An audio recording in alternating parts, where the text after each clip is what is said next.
हाय YouTubers, ये हमारे पास वो सेल्स हैं जिनकी हमने टेस्टिंग कंटिन्यू की हुई थी, जो हमें एक कस्टमर से रिसीव हुए थे। तो इसमें भी एमएएच कुछ थोड़े से बेहतर निकले हैं पहले अगर सेल से हम कंपैरिजन करते हैं तो, क्योंकि पहले वालों में तो 200, 300, 500, 700 ऐसे करके भी निकले हैं। तो ये जो सेल है हमारा सेकंड वाला, ये 1132 एमएएच निकले हैं, मतलब 1100 के करीब, और इसमें 1000 एमएएच। और इसमें सेल 4 में 1200, इसमें भी 1280 के करीब, इसमें 1470, इसमें बेहतर एमएएच निकले हैं। और ये जो लास्ट वाले इसमें 572। तो ये वही सेल्स हैं जो हमें कस्टमर की तरफ से रिसीव हुए थे बैटरी पैक के लिए, जिनको हमने टेस्टिंग पर लगाया हुआ है। तकरीबन ये करीब होने के कंप्लीट हैं सारे सेल्स के करीब, और सब सेल्स की हमने टेस्टिंग की है, सिर्फ कुछ रह गए हैं। तो इनके बाद हमने इनका बैटरी पैक बनाना था, लेकिन सेल्स के एमएएच जो है ना वो सेटिस्फैक्ट्री नहीं आ रहे हैं।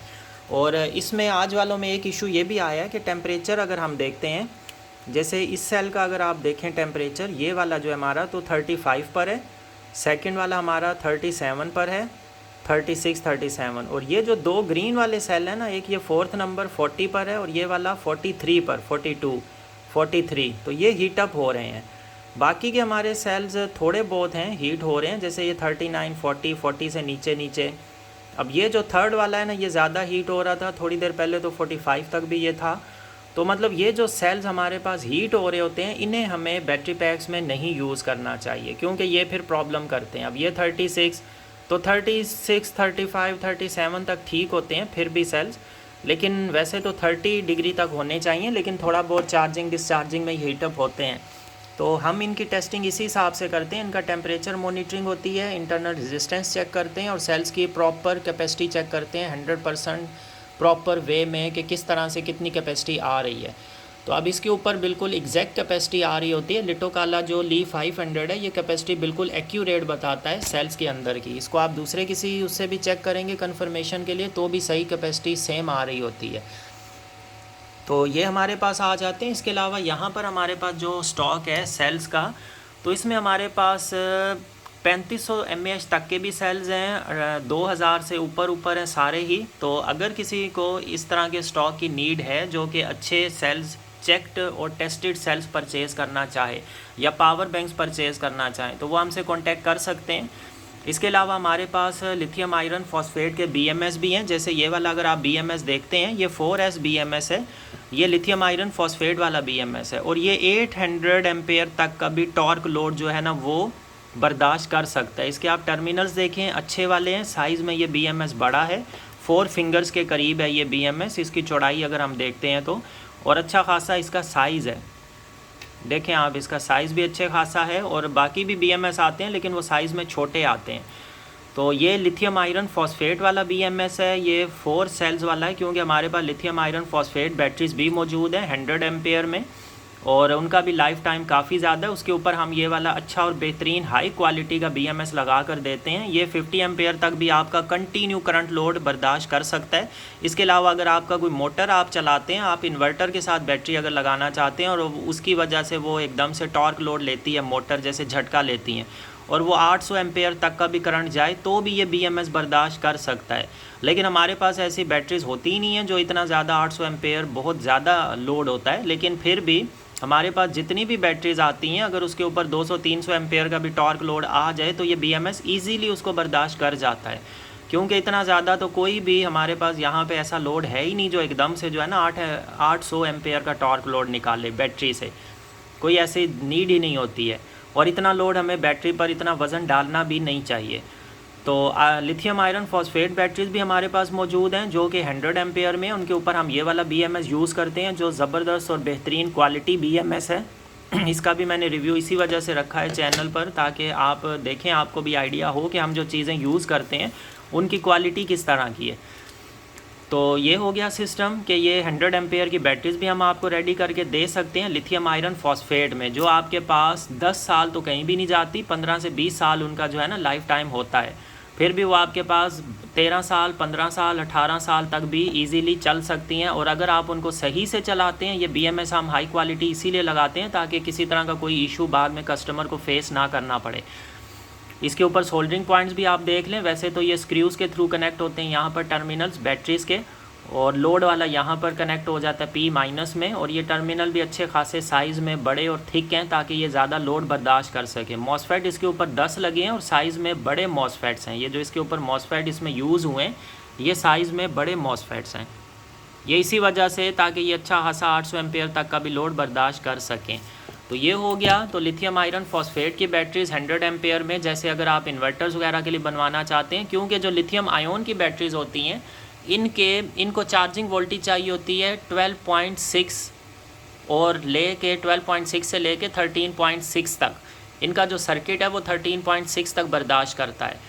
और ये बैटरीज़ फुल होती हैं 12 वोल्ट वाली, मैं आपको बता रहा हूँ सिस्टम 3S वाला। ये बैटरीज़ फुल होती हैं 12.6 पे और डिस्चार्ज होती हैं 9 पे। तो ये लिथियम आयन की बैटरीज़ अगर आप इन्वर्टर के साथ कंपैटिबल करने की कोशिश करते हैं डीसी लोड के लिए तो ये बेहतरीन है। 12 वोल्ट में मैं सिर्फ 12 वोल्ट की बात कर रहा हूँ, 24 या 48 वोल्ट में नहीं। अगर 12 वोल्ट का सिंगल बैटरी वाले इन्वर्टर के साथ आप ये बैटरी लगाना चाहते हैं लिथियम आयन की, तो वो पूरी तरह से 100% कन्फिगर नहीं होती, क्योंकि इसके जो BMS होता है उसको 13.6 तक मैक्सिमम वोल्टेज चाहिए होते हैं, उससे ऊपर के नहीं। और जो हमारे इन्वर्टर्स होते हैं वो 14 से लेकर 14 या 14.5 या 15 वोल्ट तक भी करंट दे रहे होते हैं बैटरीज़ को चार्ज करने के लिए। उसके लिए फिर सबसे बेस्ट ऑप्शन आता है ये लिथियम आयरन फॉस्फेट बैटरीज़ का, क्योंकि ये जो BMS होते हैं ये 16 वोल्ट तक भी बर्दाश्त करते हैं। इनको 14.8 से लेके 16 वोल्ट तक भी इनकी रेंज होती है। इनको 14 वोल्ट मिले, 13.5 मिले, 14 मिले, 15 मिले, 15.5, 16 तक भी भले मिले तो भी बिल्कुल सही है। और ये देसी इन्वर्टर हो, कोई सा भी किसी भी तरह का इन्वर्टर हो, उसके लिए ये lithium iron phosphate batteries best रहती हैं, क्योंकि ये इनके साथ फुली कंपैटिबल हो जाती हैं। तो सिंगल सिस्टम के लिए, सिंगल बैटरी सिस्टम 12 वोल्ट वाले इन्वर्टर्स UPS के लिए अगर कोई, या DC लोड के लिए अगर कोई बैटरी बनवाना चाहें तो वो लिथियम आयरन फॉस्फेट बैटरीज़ बनवाएं। और अगर कोई 24 वोल्ट डबल बैटरी सिस्टम के लिए अगर इन्वर्टर, या 4 बैटरीज़ जो इन्वर्टर्स होते हैं 48 वोल्ट, उसके लिए कोई बैटरीज़ बनवाना चाहें, उसके लिए लिथियम आयन भी बेस्ट हैं और लिथियम आयरन फॉस्फेट भी बेस्ट हैं। लिथियम आयन इसलिए क्योंकि इसका हम 6S उनको नहीं रेकमेंड करते, हम उनको 7S सिस्टम रेकमेंड करते हैं, 7S बैटरी पैक। तो ये जो बैटरी पैक होता है ये 21 वोल्ट से लेकर 29.4 वोल्टेज तक जो है ना ये रेंज हमें प्रोवाइड कर देता है। तो आप खुद सोचें, जब 9 से लेकर 10 तक वोल्ट्स की रेंज आपके पास मौजूद होती है तो इनका बैकअप कितना ज़्यादा होगा, क्योंकि लीड एसिड बैटरीज़ का जो बैकअप वोल्टेजेस आते हैं वो 21 से लेके तकरीबन 24.5 या 25 या ज़्यादा से ज़्यादा 26 तक। अगर आप लीड एसिड बैटरीज़ का अगर आप चार्जिंग के बाद उसको हटाएं चार्जर से तो वो 13 वोल्टेज आपको शो कर रही होती है। तो अगर आप डबल बैटरी का सिस्टम देखते हैं इन्वर्टर्स तो वो 26 वोल्ट शो कर रहे होते हैं चार्जर ऑफ करने के बाद। ज़रा सा आप लोड चलाते हैं तो वो 25 पे आ जाती हैं, 25.24 पे आ जाती हैं बैटरीज़। मतलब वो 25 से आपको बैकअप स्टार्ट करती हैं और 21 तक का बैकअप देती हैं, मींस के 4 वोल्टेजेस का। लेकिन ये जो lithium ion 7S battery pack बनवाते हैं इसमें जो वोल्टेज रेंज आती है वो 25 की बजाय 29.4 तक की मिलती है आपको। तो इसका मतलब कि आपको 4 वोल्ट्स एक्स्ट्रा मिल रहे होते हैं, तकरीबन एक तरह से डबल बैकअप आपको मिलता है। अगर ये 100 एम्पेयर की बैटरी आप लीड एसिड यूज़ करते हैं, जो कि 100 एम्पेयर होती नहीं है, वो 100 मॉडल नंबर होता है, उसके नीचे एम्पेयर्स लिखे होते हैं, तकरीबन 60 एम्पेयर। तो जो 100 वाली बैटरी होती है उसके अंदर 60 एम्पेयर्स होते हैं, और वो भी आपको 50 to 55 या 45 एम्पेयर्स का बैकअप दे रही होती है, क्योंकि लीड एसिड बैटरीज पूरा 100% बैकअप नहीं दे सकती हैं, जबकि ये लिथियम आयन और लिथियम आयरन फॉस्फेट आपको 100% डिस्चार्ज बैकअप दे सकती हैं। दूसरी एक तो बात ये हो गई। दूसरी बात इनमें ये आती है लिथियम आयन में कि ये आपको 29 वोल्ट तक का 9 तकरीबन वोल्टेजेस या 8 से 8 वोल्टेजेस की आपको रेंज दे देती हैं, 8 वोल्ट प्लस रेंज देती हैं। और इनको आप 100% इनके अंदर से एनर्जी यूज़ कर सकते हैं, 100% इनको आप डिस्चार्ज करके एनर्जी यूज़ कर सकते हैं। दूसरी चीज़ ये आ जाती है, ये आपको अच्छा खासा टॉर्क लोड भी प्रोवाइड कर देती हैं लिथियम आयन वाली बैटरीज़, और इनका लाइफ टाइम भी ज़्यादा होता है। ये बिल्कुल सेफ़ इस वे में होती हैं कि इनमें कोई एसिड पानी वगैरह की ज़रूरत ही नहीं पड़ती। आपको अगर अच्छे बंदे से आप बैटरी पैक बनवाएं जो शॉर्ट सर्किट और इन चीज़ों की सारी प्रोटेक्शंस लगा कर आपको बैटरी पैक दे, तो ये बैटरी पैक सारी ज़िंदगी भी आपके पास चलती रहती हैं। क्योंकि आप देखें अक्सर ये वाली बैटरीज होती हैं, ये ड्रिल मशीन की उनमें यूज़ होती हैं, बैटरीज़ में, लैपटॉप वाली बैटरीज़ में यूज़ होती हैं, और भी बहुत सारी ये जो टेस्ला कार्स होती हैं उसमें पहले यही वाली लिथियम आयन सेल यूज़ होते थे, बाद में उन्होंने मॉडल चेंज कर दिए, अब तो और ज़्यादा न्यू एडवांस टेक्नोलॉजीज़ उसमें यूज़ कर रहे हैं, तो पहले यही वाले यूज़ होते थे। अब इनका क्या होता है, आपने कभी भी अपनी लाइफ में नहीं देखा होगा किसी के पास ड्रिल मशीन की, चार्जेबल ड्रिल मशीन की कोई बैटरी और वो फट गई हो, या किसी की कोई लैपटॉप की बैटरी है वो चार्जिंग या डिस्चार्ज के दौरान फट गई हो। असल में इसके बारे में मिसकॉन्सेप्शंस तो हैं कि ये भाई फट जाती है, लेकिन वो तब अगर इसको सही से प्रॉपर यूज़ ना करें। इस तरह तो लीड एसिड बैटरीज़ की भी अक्सर यूट्यूब पर वीडियोस हैं कि वो भी ब्लास्ट हो जाती हैं, फट जाती हैं, अगर ओवर वोल्टेज मिले, हीटअप हो जाएं, या उसके ऊपर जो एक पॉइंट होता है, होल होते हैं जहाँ से जो है ना गैस निकलती रहती है, अगर वो बंद हो जाएँ तो वो भी फट जाती हैं, बैटरी ब्लास्ट हो जाती हैं। तो ये तो केयर के ऊपर डिपेंड करता है, बैटरी कोई सी भी हो, तो अगर आप उसको सही से यूज़ नहीं करते तो वो फट सकती हैं, लेकिन अगर आप इनको सही यूज़ करें तो ये कभी भी नुकसान नहीं करती हैं, अगर आप सही से प्रॉपर इनको यूज़ करते हैं, वोल्टेजेस वगैरह का ख्याल रखते हैं, क्योंकि वोल्टेजेस तो आप लीड एसिड को भी ज़्यादा देंगे वो भी फट जाएगी। तो ये तकरीबन इनका सेम रेशो आता है केयर के हिसाब से। इन सेल्स में एक चीज़ होती है कि इनके ऊपर एक सील आती है, अगर ये ज़्यादा हीटअप हो जाए, कोई प्रॉब्लम करें, तो वो सील डिसकनेक्ट हो जाती है, ये सेल को 0 वोल्ट कर देती हैं और इसको सेफ कर देती हैं ब्लास्ट होने से। तो ये इसकी प्रोटेक्शन एक सील होती है। और अब ये ऐसी कोई भी सील, ऐसी कोई भी प्रोटेक्शंस जो है ना वो आपको लीड एसिड में नहीं मिलती हैं, इनमें मिल जाती है, आपको लिथियम आयन में मिलती है और लिथियम आयरन फॉस्फेट में मिलती है। तो आज मैंने आपको ये चीज़ें गाइड करनी थी। अगर आप 12 वोल्ट सिस्टम के लिए ऐसी बैटरी बनवाना चाहते हैं जिसके ऊपर आप डीसी लोड भी चला सकें और यूपीएस के लिए भी यूज़ कर सकें, तो आप लिथियम आयरन फॉस्फेट हमसे बनवाएं इस तरह के अच्छे बीएमएस के साथ। और अगर आप 12 वोल्ट सिर्फ डीसी लोड चलाना चाहते हैं तो लिथियम आयन भले बनवा लें, ये कम प्राइस में होती है, और लिथियम आयरन फॉस्फेट उससे थोड़ी 1.5% मतलब 150 गुना ज़्यादा इसकी प्राइस आ जाती है, डबल से आधी इतनी प्राइस इसकी आ जाती है। और लिथियम आयन की नॉर्मल प्राइस जितनी आप अक्सर लोग पूछते हैं मुझसे, मैं उन्हें गाइड करता हूँ। और हमारे पास जो बैटरीज बनती है उनकी थोड़ी सी नॉर्मल आप देखें प्राइस, उससे आपको थोड़ी सी ज़्यादा मिल रही होती है। जो लोकल आपके पास बैठे होते हैं लोग बनाने के लिए, वो इसलिए कि हम स्पॉट वेल्डिंग के ज़रिए अच्छे से बैटरी पैक्स बनाते हैं जिसमें हर तरह की प्रोटेक्शंस का ख्याल रखते हैं, अच्छे सेल्स यूज़ करते हैं, और बाकायदा आपके सामने हम वीडियो बनाकर यूट्यूब पर शेयर भी करते हैं। आपको पता होता है आपकी बैटरी किस तरह से बन रही है।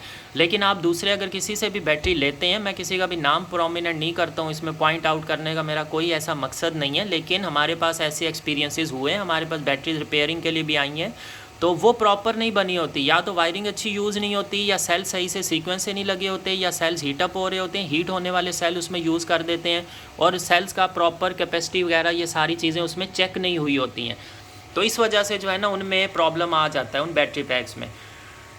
तो हमारे पास हर चीज़ आपको प्रॉपर हम यूट्यूब पर भी दिखाते हैं, चेक करवा के, फिर उसकी फ़ाइनल पैकिंग करके फिर हम बैटरी आपको प्रोवाइड करते हैं। और जिन कस्टमर ने हमसे परचेज़ की है उन्हें इस चीज़ का भी एक्सपीरियंस हुआ है कि बैटरीज़ हम ऐसे ही पैक करके नहीं भेजते हैं, बाकायदा उसकी 3 to 4 लेयर्स में प्रॉपर पैकिंग होती है, उसके बाद बैटरीज़ डिस्पैच होती हैं ताकि रास्ते में किसी तरह का कोई प्रॉब्लम ना आए।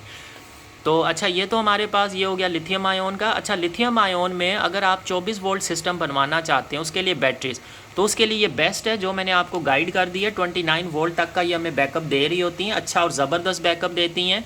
और लीड एसिड बैटरी हमें 4 वोल्ट का बैकअप प्रोवाइड करती है, ये 8 वोल्ट से ज़्यादा का बैकअप प्रोवाइड करती है, आप ये समझ लें डबल बैकअप। तो एक अब अगर आप 100 एम्पेयर की बैटरी लेते हैं लीड एसिड वाली, तो उसके साथ आप इसको लिथियम आयन को कंपैरिजन करें तो आप ये समझ लें कि लीड एसिड की 200 एम्पेयर वाली और ये 100 एम्पेयर वाली, ये फिर भी उससे ज़्यादा आपको बैकअप देगी। प्राइस रेंज आप देखें तो प्राइस इसकी ऐसी होती है कि लीड एसिड की अगर आप 1.5 बैटरी के बराबर कहीं इसकी प्राइस जाएगी, लेकिन बैकअप आप ये आपको डबल से भी ज़्यादा दे रही हैं।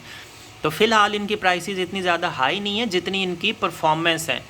और दूसरी चीज़ ये आ जाती है, लीड एसिड आपके पास 6 महीने, 8 महीने, 1 साल या ज़्यादा 1.5 या 2 साल चलती है, वो भी अगर प्रॉपर आप एसिड चेंज करें, इन सारी चीज़ों का ख्याल रखें। लेकिन ये वाली लिथियम आयन बैटरीज आपके पास 5 साल आराम से चल जाती हैं, नहीं तो 8 साल 10 साल भी चल जाती हैं अगर आप इनको प्रॉपर यूज़ करते हैं।